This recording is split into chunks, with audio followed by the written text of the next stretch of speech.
I've had ankylosing spondylitis diagnosed for about the last 4 years. However, about 15 years ago, I was originally thought to have MS. Then they changed that diagnosis to rheumatoid arthritis. And then they later went back and revisited the symptoms and changed that to ankylosing spondylitis. So the pain started at my knee, and then originally it stayed there for years, and then I started getting lower back pain and even pain in my neck, right above your shoulders. That pain got progressively worse at times where I couldn't even walk. Then one day I was at work, on my way to work. I thought it was kind of a foggy day, so that's what I thought it was until I got in work. And then I noticed that everything seemed real fuzzy and foggy. And while in the middle of my work day, I was working on my computer.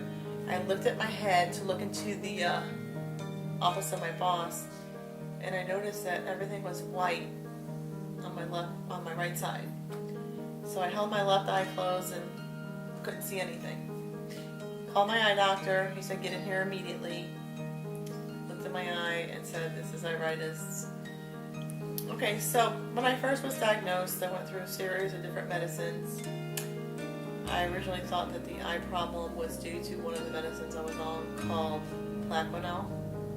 I was also on a medicine called Sulindac, which gave me bleeding ulcers. Don't ever have that, that's not good. And then I also was on a medicine called Leflunomide. And every once in a while I would get a flare. And you get these things called flares with these types of autoimmune diseases where for no reason your joints will start swelling and getting filled with fluid, and they get worse and worse to the point where they're so big and so painful that you can't do anything. So I had this happen to me periodically, and on the last bout, before I started a treatment called Remicade, I was taken to the doctor's office, and 8 vials about that big were drained off of each knee, and they would shoot you up with cortisone shots and put you on a steroid. So that's when the doctor finally said, "That's it, you have to start Remicade. You have to start Remicade to keep the fluid out of your joints, otherwise your joints are going to be severely damaged."